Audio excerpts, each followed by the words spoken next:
Good evening. Welcome to Wizards Outlook. Joined as always by Cardell Dudley Jr. We got Raymond Lyons, Wilson Tarpey Jr. And look, man, the Wizards, we told you guys how important of a game this was, especially with them trying to make the playing game, sitting at the 10th seed. And you would want to have tiebreakers over folks that could potentially mess that up for you.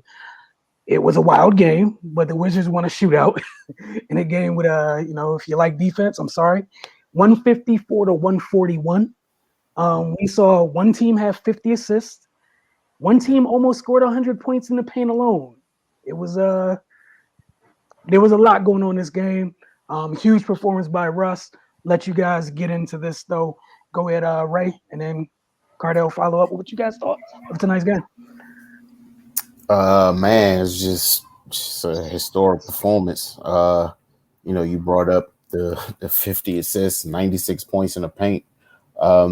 I think the Wizards set the tone early, man. They went straight inside. Lynn got going early.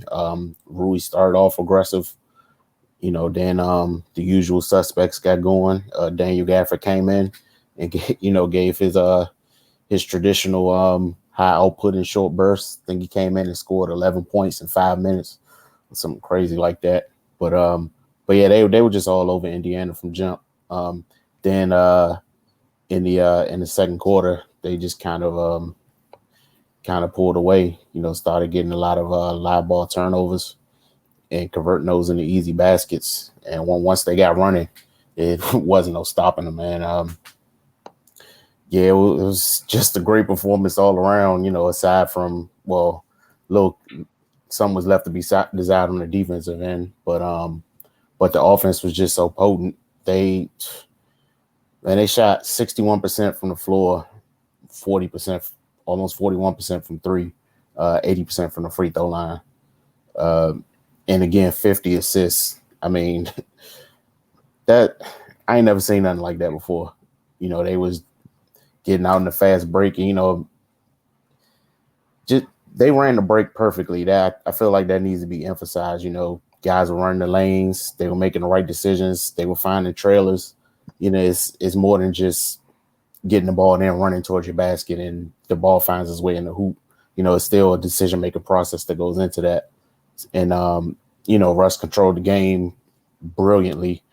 It was just think of some back-to-back possessions where he made some erratic decisions, kind of overpassing when he got in the lane, led to 2 turnovers. But outside of that, man, like what more can you say? What was Russ' stat line? 14 points, 21 rebounds, and 24 assists. Like that's just craziness, man. They during the broadcast they said it's not fun when the rabbit has the gun, kind of referencing how Indiana put it on OKC their last time out, and Washington just came out and returned the favor and put up 154 points on them. So yeah, man, it's just a great game. It was fun to watch. It was really entertaining. If almost 300 points were scored, so that tells you a little something right there. But yeah, man, good win for the Wizards. As we said in the last broadcast, this was a big win as far as seeding goes, where they can kind of strengthen their position in the standings. So good to get this win over somebody that was that's in their realm that could potentially be a hindrance for them down the stretch of the season. Go ahead, Cardell. Yeah, it was Russell Westbrook. He set the tone. He dominated with his passing. We all know that the Wizards are number one in pace in the league, almost 104 possessions a game. So you combine that with the fact that the Pacers and they had key guys out. Like they missed Miles Turner terribly. And obviously the plan was to attack the paint with him out. You know what I mean? But when you have him with Westbrook passing the rock like that, combined with their pace, combined with the Pacers, I don't know what the hell they was doing as far as transition defense. I mean, it was just oftentimes the Wizards would get out and run. It'd be 3 or 4 dudes still in the backcourt. So, I mean, it's a numbers game. And they don't. And these are NBA players. It don't take much for them to get confident and get in rhythm, and then there's nothing you can do about it. And that's exactly what happened. And it happened very quickly in the first quarter. Sabonis and LeVert was going off trying to keep them in it, but you cannot beat a team that had 9 players in double figures. The Wizards' entire bench scored in double figures. Everybody that came in off the bench. That tells you all you need to know. You know what I mean? So that tells you, and it's not taking anything from the Wizards. Russ set the tone with his playmaking. All you had to do was just run and make and finish. Honestly, this was like pickup basketball. Honestly, just run and finish, and it was a wrap. That's how you get a damn near 100 points in the paint or whatnot. The Pacers just then, I don't know what was on. I'm trying. I don't know what they ate. They ain't sleep. I don't know what's going on. They came in here like it was sweet, and it's not. I mean, you got a team that's hungry for playoff position, and you in front of them. So they got the hell beat out of them. But at the same time, you know, as much as the Wizard, as potent as the Wizard was on offense, defensively, I'm noticing a nasty trend over the last few games, but it's getting worse and worse. They starting to get back to the Wizards defense we saw in the first half, and you supposed to be gearing up, ramping things up for the playoffs. You gotta you gotta control that, and you can't always just say it's our pace. Nah, man, you gotta lock it down. Because as much as potent as the Wizards was on offense, as much as they was torching the Pacers, they still allowed the Pacers to hang around where they really couldn't knock them out. They would get up out in day near 20 or something like that, then the Pacers would cut it to 14, and then Scott Brooks would have to call a timeout to stop the bleeding and whatnot. That's a dangerous game to play, especially against a Pacers team that had, let's call it what it is, they had a lot of key players out. Brogdon, Turner, we can keep going. But, that's no excuse because when the Wizards had players out, teams were smacking them around. So it is what it is. You did what you had to do to win and stuff. So I'm just saying that, but overall offensively, yeah, the Wizards were amazing. There's no question. You know what I'm saying? But I'm looking further ahead, especially this next 5-game road trip. They playing against some heavyweights, so they're going to have to strap up. They're not going to play like this on the road. It's just not going to happen. So they got to clean it up offensively. I mean, what can you say? They were damn near perfect, man. Well, what Russ did, the way he dominated the game just off the passing, it was just crazy. Lob to Gafford, backdoor to Rui. Bill popping out. Here you go. You get your shots. Hutchinson, here you go. You wide open for 3. Everybody ate, man. Everybody, man.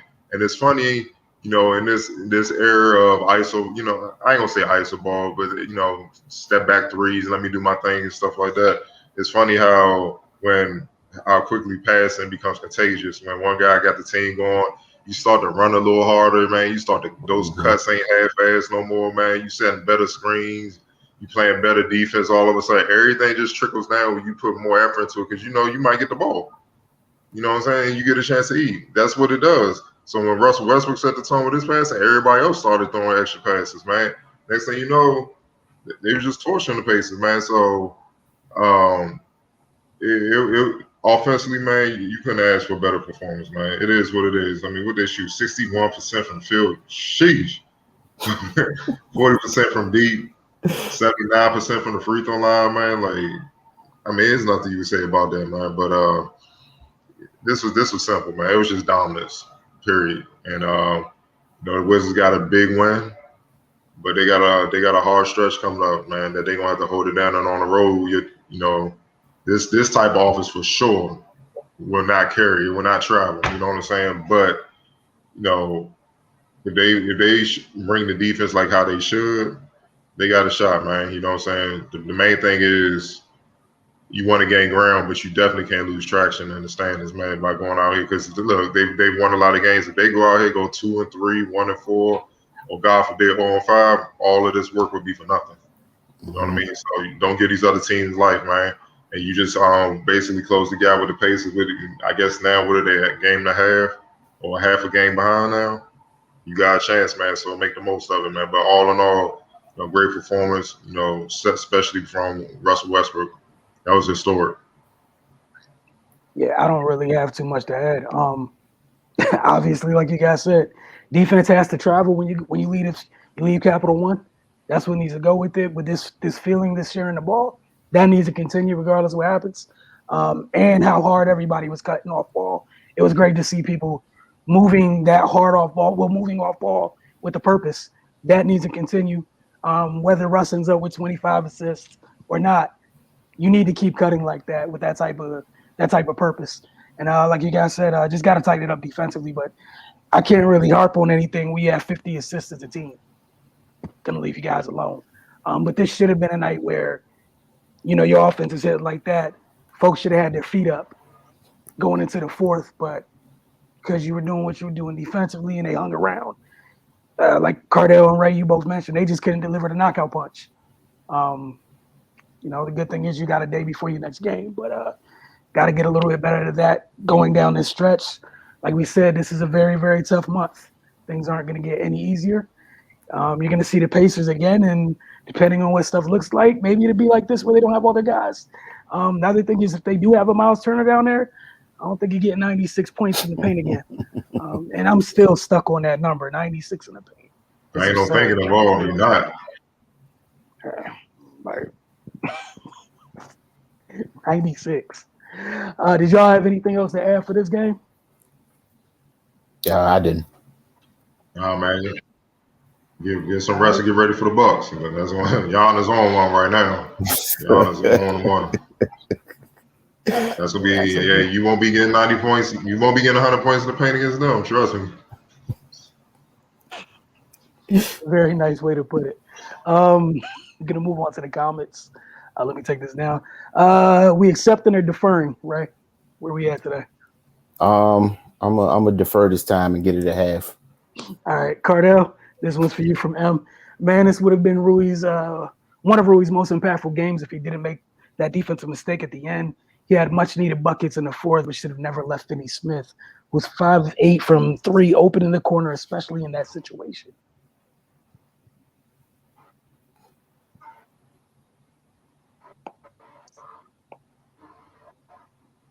That's on you, Cardell.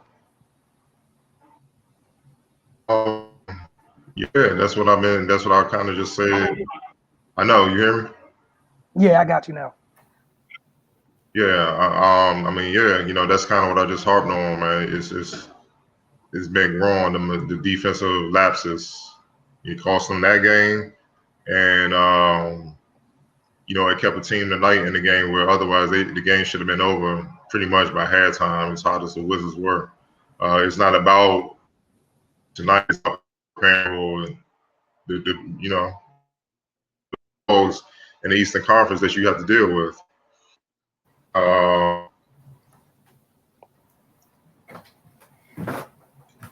Can y'all still hear me? Yeah, you're back now.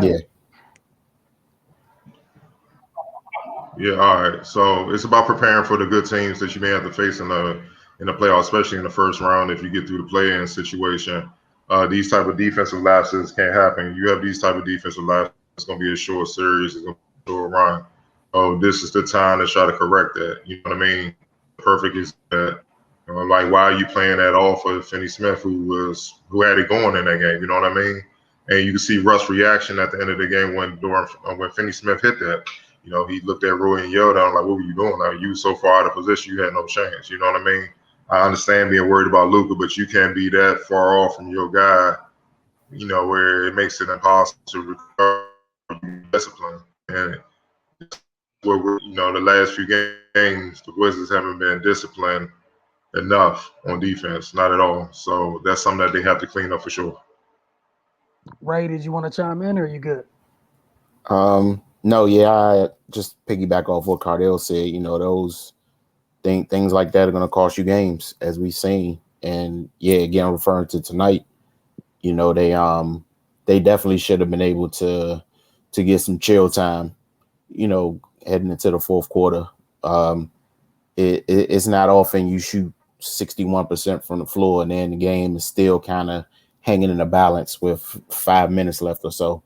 So yeah, and it's especially important heading down the stretch going into the postseason that you just clean up those mistakes. Again, they could have had a good win over a Western Conference playoff team, but one mistake cost them, and they had played well in that game, and just like the guy pointed out in the comment, Rui was he played well individually, but it was all for naught due to one play where you just kind of find yourself in the wrong place.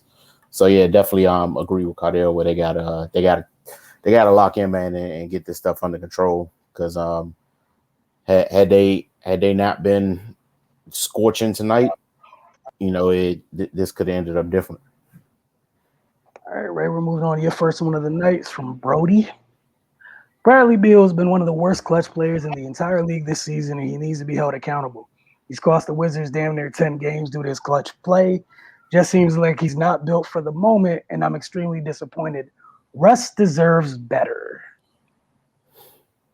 Do I really gotta address this coming from somebody with a Westbrook profile picture and the name Brody? Sir, you deferred, so we're here. That's all I got for you. You deferred, so we're here. That I think we mentioned it on here before, but doesn't Bradley Beal lead the league in what they consider clutch points this season so far? I don't think he leads it, but I'm he's up looking in it like up the top now. 10. Him and Russ are like a tenth of a point away or something. Like one's at 4, I think one's at 3.8. Okay. Brad Beal is 13th in the league. He 13th. Okay. averages 4.1 points in the clutch per game. He's 13th in the league. He's behind Joel Embiid, Steph Curry, James Harden, and those guys. And Russell Westbrook is 17th at 3.7. So this is what. Go ahead, Raymond. My bad before you done. I just had to go ahead, though. No, you good, man. But I mean, I don't understand why we have to tear down one player to try to exalt another one. But let's just use common sense here. If Bill is one of the worst clutch players in the league and he's performing better than Russ, then that kind of ends the conversation about who's failing who in this situation. At minimum, they're both failing, which we know is not the case because, there have been times when both of them have stepped up during the waning moments of games, as we've seen during their recent stretch. We've seen a lot of times where they just hang around, and then at the end of the game, Russ and Brad step up and get it done. So, I don't understand where this comment is coming from. I'm just dumbfounded, but such is life, man. This is the world we live in today. Cardell, you wanted to chime in or not? This is a perfect example of what we're talking about with y'all crazy fans out here, man. This cult. I mean, I thought it was just relegated to one player before the show this season. I see it applies to anybody that's a superstar in the league. They have their cult following because this is ridiculous, man. One of the worst clutch players, and we literally just put the facts out there saying he's one of the best. He's 13th out of 450 players. On top of that, you got a profile that says Brody, so you already you already discredit yourself, man. Like it's just y'all gotta do better, man. I hope this is a kid, man. I hope this is not a grown man doing it. So, leave it at. All right, we gonna move on. I think Carlos is yours. From Darren Bell, Luca. That dude got a basketball IQ off the charts at a young age. His understanding of the game and his play in clutch situations are unbelievable. But I thought Tim Hardaway Jr. kept him in it late, and Trey Burke came in the fourth and hit some late clutch daggers. If there's such a thing as a good loss, I would say this game would apply. Down big on the road on a back-to-back and fought back and came up a little short, losing by one, missing the last shot. Russ played well, but the Wizards are better when his scoring is kept down, which means his teammates are hitting shots and in rhythm. Great game overall, though.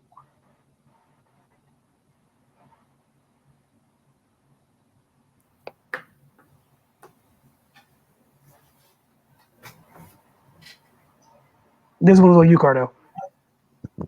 I mean, yeah. I call him Larry Legend Jr. for a reason, man. Yeah, he got all that. He has all that tangibles, man. Like I don't just call anybody. I don't compare anybody to Bird, man. That's one of the greatest that will ever do it. But he got a lot of that with him, man. That's why he's so tough to guard, and he has to have that because he's not the most athletic dude out there. As skilled as he is, as big as he is, he's just an average athlete. You know what I mean? So, but his intelligence, his IQ, and his feel for the game, you can't teach that. You know what I mean? So, especially to be so damn young, man, he plays like he's a 33-year-old vet already. He's only 22. You know what I mean? So he's literally a one man wrecking crew out there, man. And if everybody defensively on the opposing team is not on point, he gonna make you look bad. He's gonna make you look stupid, man. So and think about it, he's not even close to his prime, man. Like he has about, I think you hit your prime about 26, 27. He got about 4 or 5 years before that, and then it's gonna get real ugly. So all they gotta do is put the pieces around him, man. He gonna be competing for championships for a long time. Ray, you wanted to chime in, or you good? Yeah, man, Luca, that he's special, man.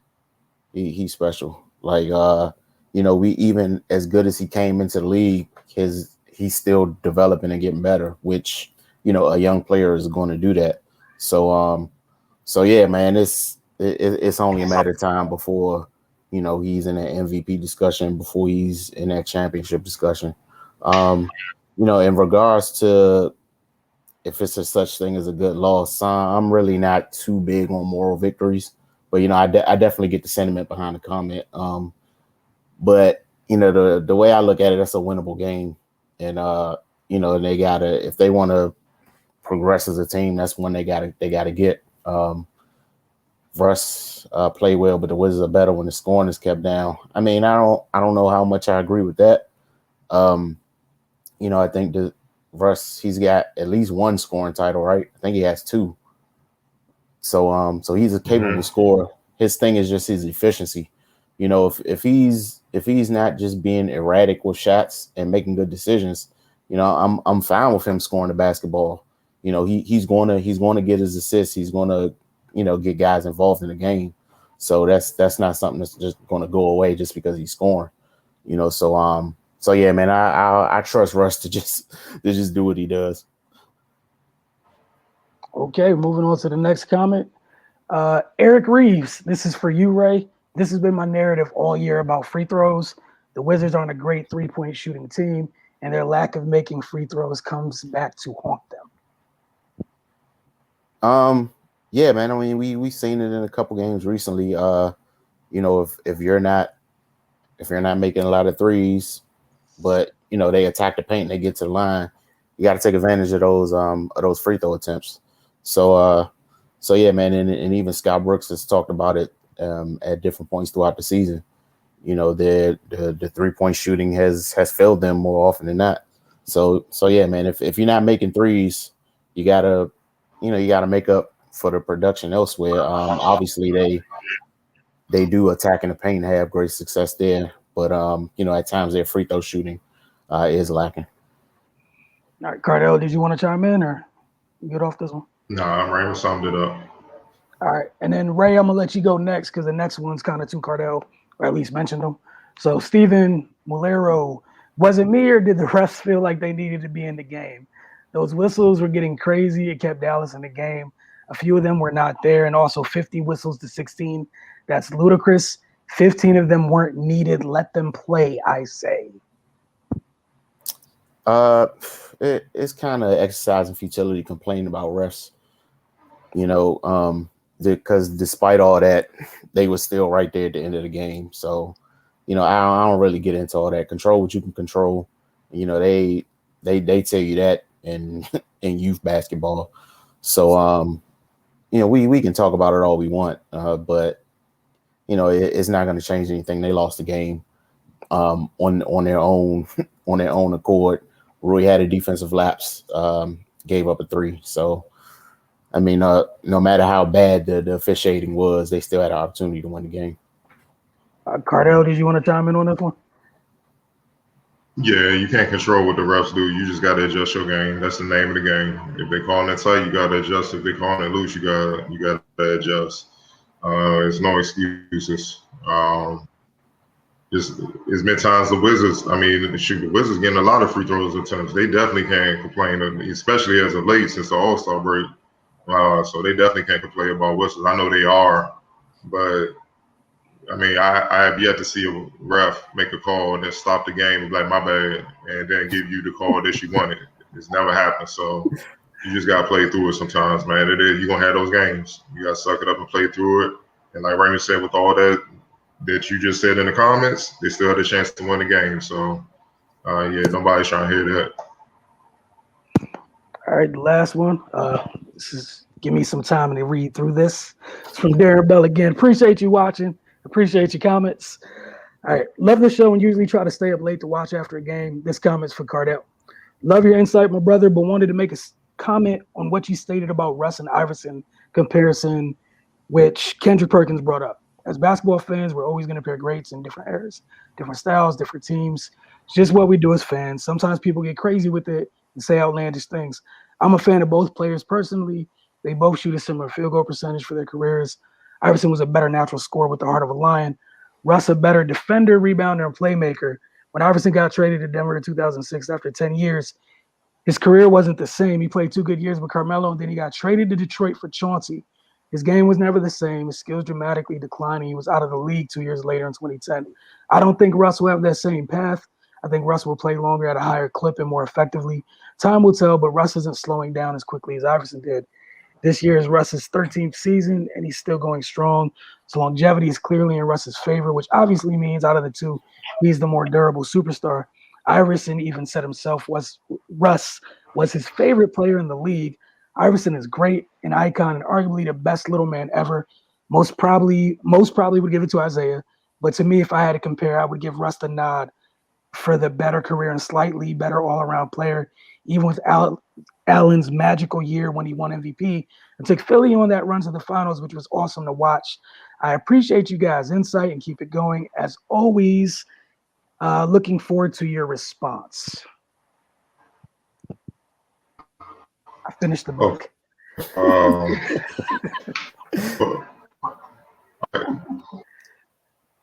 But I feel like this is where we get in trouble a lot of times because a lot of fans only look at numbers. And yes, the numbers don't lie, but they also don't tell the whole story. You know what I mean? But one, you got to keep things in proper perspective. Allen Iverson played in a far more physical NBA.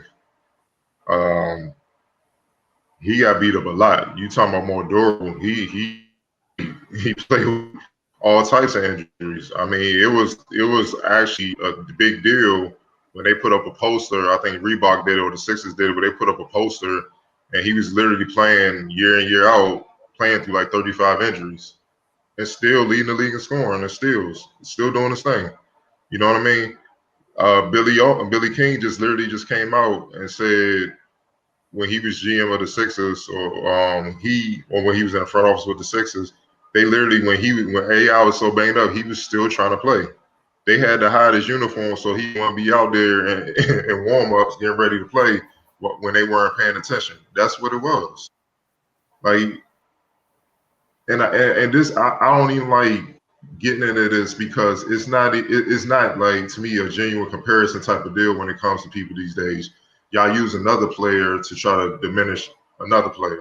That's what it's really about. Y'all try to uplift one player that you mess with over another player, so you try to diminish the other great player, and it's just, that's lame to me. You can embrace both, but you also got to keep things in proper perspective. The era that AI played in was tougher. It was more physical. They were grown men that knew how to play the game.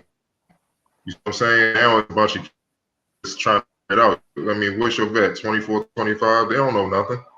That's what it is now. So, and this is no disrespect to Russ, but the best team Allen Iverson played on was the 01 Sixers. Let me read off some names to you. Dikembe Mutombo, like I said, he was the second option. He averaged 11.7 points a game. 11.7 points a game. That was their second score. Mutombo, he is not known for offense at all like that. I mean, he's a defensive anchor. That's what he was. He was a rebounder, defensive player. Yet and still, then the next one, Aaron McKee, averaged 11.6. Then it goes to Eric Snow, 9.8. Tyrone Hill, 9.6. George Lynch, 8.4. What do we? I'm trying to be really respectful. I'm not trying to disrespect these guys. Yet somehow, some way, Allen Iverson carried this roster to the NBA Finals and actually got a game off prime Shaq and Kobe. Now you might say that's a magical year, but AI was doing this type of damage all year. I mean, all throughout his career. They finally just seen Larry Brown got smart, put a shooting guard, got around. Mutombo was on defensively. He's on his way to. They made a run. They went through some teams that honestly should have beat them. I mean, with no disrespect, I'm still trying to figure out how they beat the Bucks. The Bucks had way more firepower than them, and AI got hurt in that series, so he didn't even play the entire series. But that just tells you how tough and well coached that team was, man. AI was a special dude, and I know you're saying he's Russ a better playmaker. I give you more willing, but AI can pass the ball, man. He averaged almost 6 or 7 assists for his career. As much as he loved to shoot, and once again, not trying to be disrespectful, he ain't have a lot of options to pass it to. So for the majority of his career, so we got to keep things in proper perspective. Now, what would he have did had he had a Kevin Durant, a James Harden? Harden again, Brad Beal, Victor Oladipo, Paul George, Carmelo Anthony, which he did play with for a stint when he went to Denver. I'm just throwing out all the talent that Russ has played with. Y'all got to keep that in proper perspective. So he's played with an infinite amount more talent than AI. So you got to look at things for what they are, man, and really stop just looking at stats or whatnot. Do Russ impact the game in more ways? Yes. But is his overall impact better than Allen Iverson? I don't know about that. Because I know for a fact, Allen Iverson scared the shit out of people. Russ, you have to worry about Russ, but I'm not necessarily sure you're scared of him. I mean, damn, Kobe, before he passed, wrote a piece in the Players Tribune talking about how he made Kobe obsessed with getting better on defense to be all NBA because AI gave him 40 and 10. That means AI literally torched this man for minimum 60 points he was responsible for, and Kobe had to eat all that. So one of the most, and it did. It turned Kobe into an all NBA defensive player because he realized at that point he could do nothing with that boy. It's the reason why they say if Allen Iverson was 5 or 6 inches taller, he might be the greatest player of all time. Y'all really got to keep things in perspective and stop trying to diminish older players for the current guys because I guess the emotional attachment or whatnot from what you're seeing them, man. Let these dudes be great now, but also keep the proper perspective and go back, study your history, and see what everything they had to go through. That team where AI was not supposed to get to finals. They were just tough. They followed his lead. They put a bunch of junkyard dogs around AI. They strapped up. They did all the dirty work and said, AI, do what you do best. Put the ball in the hole. And he said, no problem. And they just went through teams. So y'all gotta keep that in proper perspective, man. And then you say he went to Denver and played with Carmelo, and his skills started to diminish. I think he averaged 26 with Carmelo. But at the same time, roles change. When you go play with another elite scorer like Carmelo, you're not gonna play the same role you did in Philly. So he had to give up something, just like Melo had to give up something for that to work. And I think they get to the Western Conference Final with that mob. So I feel like that was a pretty successful run. They just ain't have enough time with that. Okay, so then you say he went to Detroit. Then AI ego got in the way, which he admitted to. That was a totally different thing. He didn't want to come off the bench and all this stuff like that. So that was a whole different ordeal. I wouldn't say his skills limit. I just say his mentality got in the way. His ego got in the way, which happens. So then he was out the league. It happens. You see what I'm saying? So you can't. You got to look at the totality because it's great for Russ. He's putting them down to someone or whatnot. He's the same punishment. And the stuff he's doing now, a lot of stuff AI did, he would never do as far as the steals leading the league and scoring as many times. I mean, AI did stuff he shouldn't have never did. I mean, honestly, with his size and whatnot, he still did it. And that's why he gets the respect he does now from everybody. And that's why he's a Hall of Famer. So, look, man, just pay respect where it's due, man. It is what it is. Now, Russ, go out get a championship. This would be a whole different conversation, especially if you bring one here. And that's you can come back and say, yeah, he better, but I find he's more durable. But playing longer don't mean you were the better overall player. that don't mean nothing, man. You see what I'm saying? Kobe played 20 years. Is he better than Mike? LeBron's already passed play years. Is he better than Mike? It is what it is, man. I mean, it's what to do for a reason.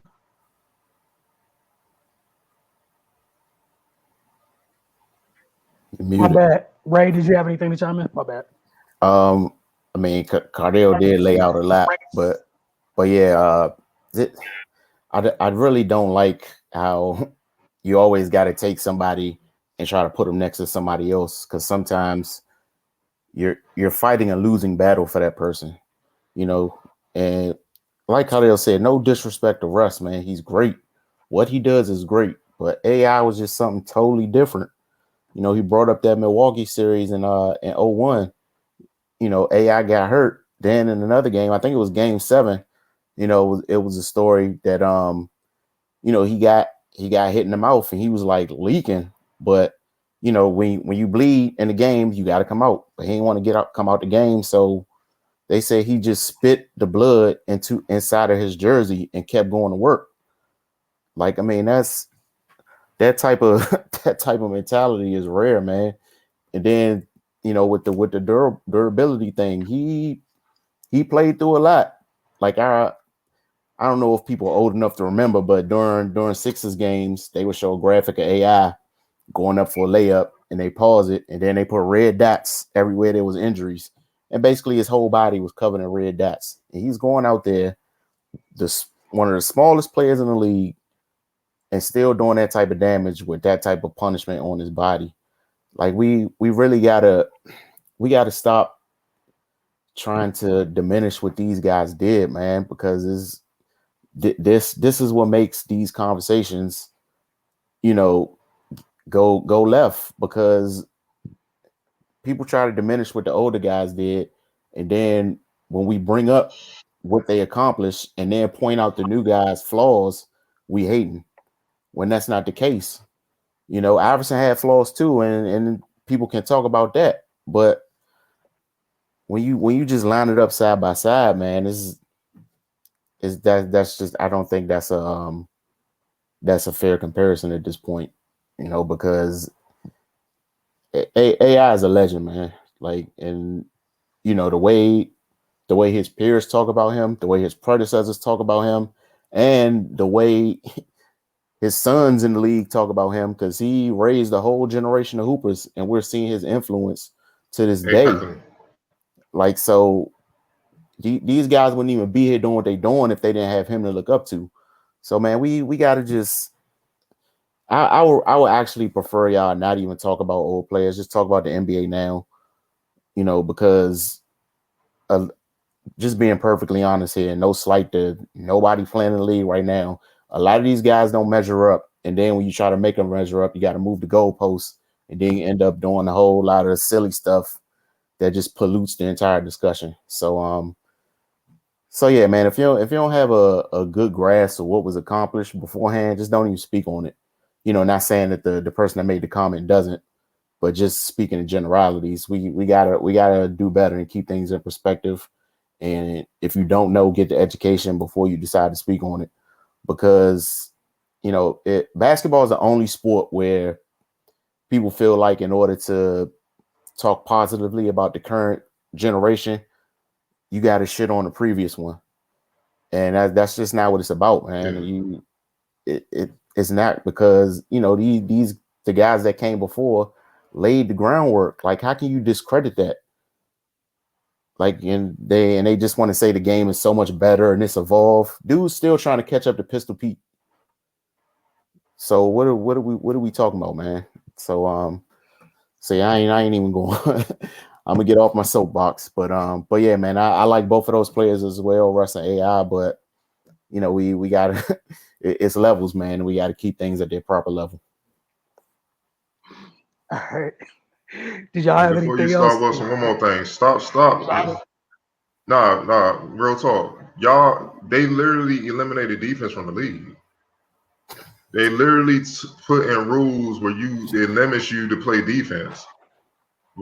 That's why y'all say the old dudes are hating, but it's like y'all not dealing with the same resistance we are. We had to deal with. Then every time I turn around, y'all throwing slick jabs. What you think the older dudes gonna do? They gonna fire back. Then they hating. Disrespect and my peers and stuff, I'm gonna fire back. It's disrespectful. We minding our business. We letting the young boys do what y'all do. Look, We laid the groundwork for y'all to get 9 figures and do less work, don't win nothing, taking easier roads to win championships and stuff like that. Y'all getting rewarded and praised for that. Hey man, go ahead. We gonna be quiet. We ain't saying nothing. Then every time you read this, the game has evolved. Them old dudes always hating.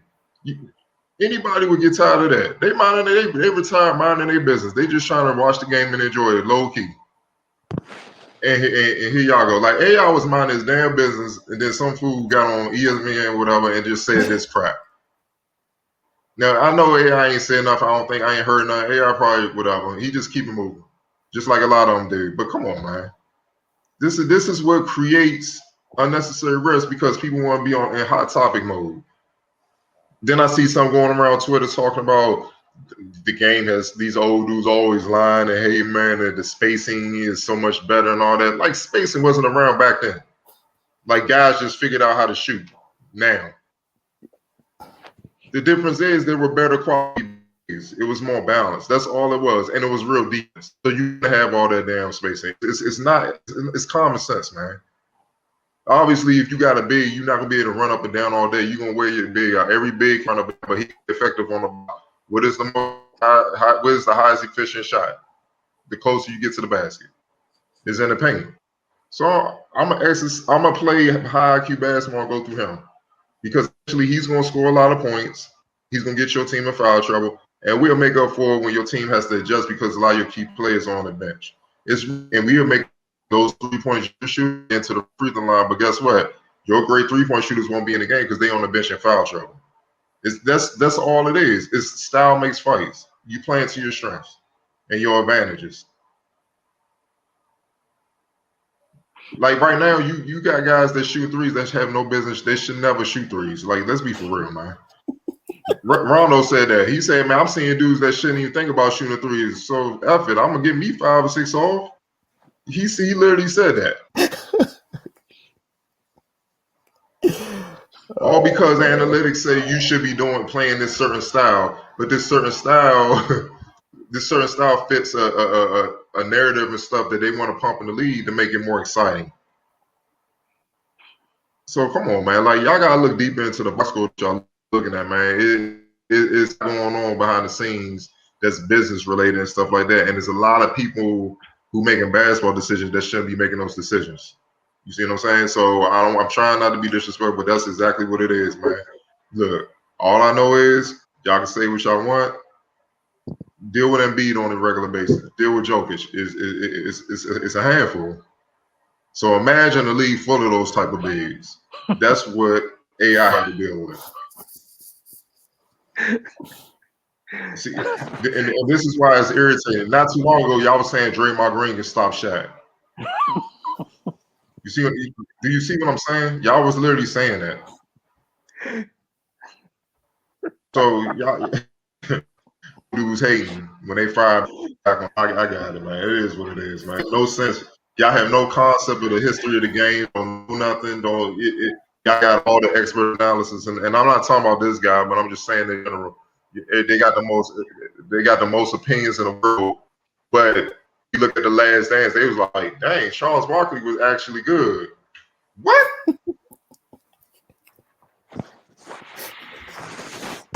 So y'all mean to tell me y'all slander Barkley? Y'all never took the time to YouTube and see what he did? Y'all shocked that he was good? Go ahead, Wilson, man. Don't get me started on this. We could do this all night, man. These fools. Yeah, man. I was going to say, for anybody that watched Invincible, which was an amazing show, Shaq would go through this league like Omni-Man went through everything. Just to throw that out there for y'all. Ain't no Dre ain't stopping that, dog. Ain't nobody in this league dealing with that on a regular basis that volunteers to take that type of abuse. Man was going through footers on a nightly basis, between 3 to 5 footers a night, died. Y'all gotta stop, man. And I love Dre. But 6'5", 6'6", whatever he may be, the Hall of Fame centers died. Like just like, again, just keeping this perspective. And as always, appreciate you guys commenting. Look forward to what you guys have to say. I can only imagine the comments after Russ's 2020 game.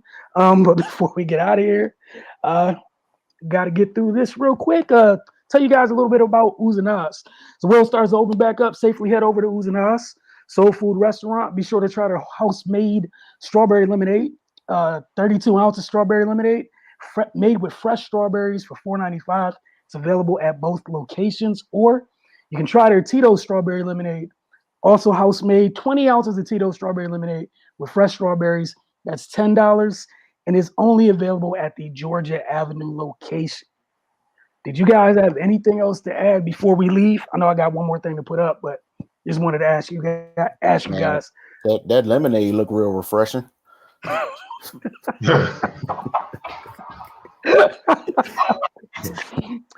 It really do though. I'm not gonna lie, and I haven't been there in a while, so yeah, I need that. Those Oohs and Ahs makes the world a better place.